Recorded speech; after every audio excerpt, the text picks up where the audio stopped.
ഞാൻ ആദ്യം പ്രതീക്ഷിച്ചിരുന്നോ ചോദിച്ചു കഴിഞ്ഞാൽ തുടക്കത്തിൽ ഞാനത് വിശ്വസിച്ചിരുന്നു പൂർണ്ണമായിട്ടും നീതി കിട്ടുമെന്ന്. കാരണം പറഞ്ഞാൽ എനിക്ക് കൂടുതൽ പൊളിറ്റിക്സും അല്ലെങ്കിൽ കാര്യങ്ങളൊന്നും അറിയില്ല. ഇവരുടെ നടക്കുന്ന കളി, ഇവർ ചതിക്കുഴിയിലും കുറച്ചറിയാമായിരുന്നു.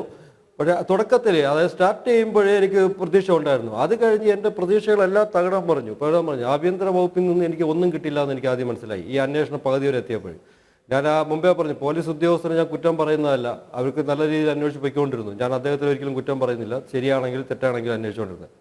അത് നല്ല രീതിയിൽ പൊളിറ്റിക്കൽ പ്രഷർ ഉണ്ടായി, അത് അവിടെ വെച്ച് അട്ടിമറിക്കപ്പെട്ടു എന്ന് പറയാം. അതിൽ ഏറ്റവും വലിയ ഉദാഹരണമാണല്ലോ ഈ എൻ്റെ മകനെ ഏറ്റവും കൂടുതൽ ഉപദ്രവിച്ച് കൊട്ടിത്തൂക്കിയ ആ സിഞ്ചോയ് ഉൾപ്പെടെ അവരെ കൊണ്ടുപോയിട്ടുള്ള അവർ തെളിവെടുപ്പിന് കൊണ്ടുപോകുമ്പോൾ അവരുടെ ഒരു ബോഡി ലാംഗ്വേജ് നോക്കിക്കഴിഞ്ഞാൽ അറിയാം അവർ എങ്ങനെയാണ് പോകുന്നത്. പിക്നിക്കിന് കൊണ്ടുപോകുന്നത് പോലെയാണ് അവർ കളിച്ച് ചിരിച്ച് കൊണ്ടുപോകുന്നത്. അതിൽ വെച്ച് തന്നെ മനസ്സിലാവും അവർ ബാക്കിൽ എന്തുമാത്രം സപ്പോർട്ടുണ്ട്, എത്ര ബാക്ക് സപ്പോർട്ടുണ്ട് ഈ രാഷ്ട്രീയ നിലപാടിൽ. അവർക്കൊരു ഉറപ്പുണ്ട്. അതുകൊണ്ട് ആണല്ലോ ഇപ്പോൾ പിക്നിക്കിന് കൊണ്ടുപോകുമ്പോഴൊക്കെ കൊണ്ടുപോയത്. നേരത്തെ പറഞ്ഞ പോലെ ആ ഒരു റൂമെങ്കിലും സീൽ ചെയ്ത് വയ്ക്കുക. ഞാൻ പല പ്രാവശ്യം അവിടെ ചോദിച്ചു, എന്ത് ഈ റൂം സീൽ ചെയ്യുന്നുണ്ടോ ഇല്ലയോ? അപ്പോൾ അവർ പറയുന്നത് പൂട്ടി താക്കോൽ അവരുടെ കയ്യിൽ കൊടുത്തിട്ടുണ്ട്. കോളേജിൻ്റെ കയ്യിൽ കൊടുത്തിട്ടുണ്ടാവും.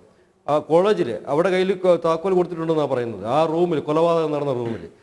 ഇതെല്ലാം കഴിഞ്ഞപ്പോൾ എനിക്ക് മനസ്സിലായി പൂർണ്ണമായിട്ട് എനിക്ക് നീതി ലഭിക്കില്ല എന്നുള്ള മനസ്സിലായി. അതുപോലെ CBI അന്വേഷണം അദ്ദേഹം പറഞ്ഞു ചെന്ന ഉടനെ സമ്മതിച്ചൊന്നും, അതായത് എനിക്ക് തന്ന ഔദാര്യമൊന്നും അല്ലല്ലോ, എനിക്ക് പട്ടയം തരുമ്പോൾ തന്ന കാര്യമൊന്നുമല്ല. ഇത്രയും നല്ല കൊലപാതകം നടന്നിട്ട് ഈ CBI അന്വേഷണം നടത്തിയെന്നുള്ളത് ഇലക്ഷൻ മുന്നിൽ കണ്ടുകൊണ്ട് തന്നെ അപ്പോൾ തന്നത്.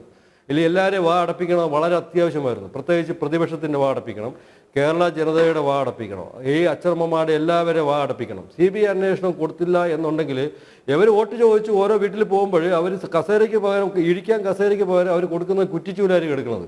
ഇറങ്ങിപ്പോടാന്ന് പറയും. അത് ഈ വീട്ടിലുള്ള അത് ഓരോ അച്ഛനമ്മമാരും. ഞാൻ രാഷ്ട്രീയം പറയല്ല, ഞാൻ അതിൻ്റെ സത്യം പറയുക.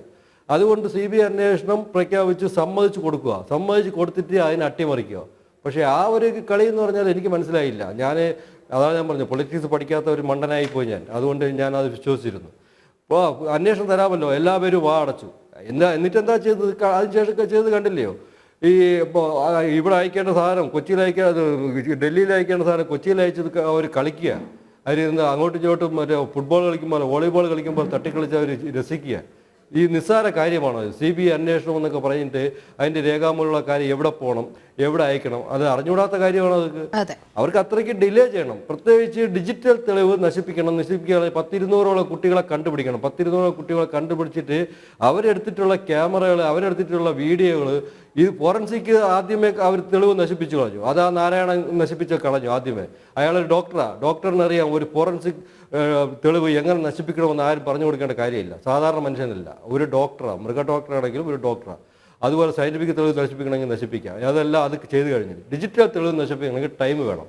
100-200 കുട്ടികളെ ഫോൺ പരിശോധിക്കണം. ഫോൺ പരിശോധിച്ച് അവരെ ക്യാൻവാസ് ചെയ്യണം, അല്ലെങ്കിൽ അവരെ പർച്ചേസ് ചെയ്യണം, ഈ ആൾക്കാരെ എല്ലാവരെയും. അതിന് വേണ്ടിയിട്ടുള്ള ടൈമാണ് ഒരു അന്വേഷണം തരാം എന്ന് പറഞ്ഞിട്ട് ഈ പേപ്പർ അങ്ങോട്ടും ഇങ്ങോട്ടും തട്ടിക്കളിച്ചുകൊണ്ടിരുന്നത്. അപ്പോൾ ഞാനും അടങ്ങുമല്ലോ, പേപ്പർ പോയിട്ടുണ്ട്, CBIക്ക് പോയിട്ടുണ്ട്, ഞാനും ഒരു 5 ദിവസം ചുമ്മാ ഇരിക്കും. അത് എവിടെ പോയത്? പിന്നെ അതാണ് തിരക്കുക, എവിടെയാണ് പേപ്പർ പോയത്? പേപ്പർ പോയത് കൊച്ചിയിൽ പോയിട്ടുണ്ട്. കൊച്ചിയിൽ തിരക്കുമ്പോഴാണ് ശരിയാ പേപ്പർ ഇവിടെ വന്നിട്ടുണ്ട്. അല്ല, അവരുടെ തെറ്റല്ലല്ലോ, അവിടെ പേപ്പർ വന്നിട്ടുണ്ട്. പോവേണ്ട സ്ഥലത്ത് പോകണം, അറിഞ്ഞുകൂടാത്തുണ്ടല്ല. അവസാനം ബലിയാടാക്കിയ 3 പേരെ ബലിയാടാക്കി. ബലിയാടാക്കുക, ആക്ഷൻ എടുക്കണമെന്നുണ്ടെങ്കിൽ ആഭ്യന്തര സെക്രട്ടറി മുതൽ തിരിച്ചു വരണം. എന്തുകൊണ്ട് അവിടെ ചോദിച്ചിട്ടില്ല? അവിടെയല്ലേ ചോദിക്കേണ്ടത്, അദ്ദേഹമല്ലേ തിരക്കേണ്ടത്. ഇത്രയും സെൻസേഷനായ പേപ്പർ എൻ്റെ ടേബിളിൽ ഇതുവരെയ്ക്ക് എത്തിയിട്ടില്ല, തിരിച്ചെത്തിയില്ല. അയക്കേണ്ട പേപ്പർ അതെന്തുകൊണ്ട് എത്തിയില്ല? അവിടെ വകുപ്പ് മന്ത്രി ചോദിക്കണം, ഈ പേപ്പർ അയച്ചിട്ടുണ്ടോ? അല്ലെങ്കിൽ ഇത് ചെറിയ ഒരു പട്ടിയെ തല്ലിക്കൊള്ളുന്ന കേസല്ലല്ലോ, അല്ലെങ്കിൽ ഒരു മോഷണ കേസല്ലല്ലോ, അല്ലെങ്കിൽ ഒരു ആക്സിഡന്റ് കേസല്ലല്ലോ. വകുപ്പ് മന്ത്രി ചോദിക്കണം, ഈ കേസ് എവിടെ എന്താ? അതാണ് ചോദ്യം.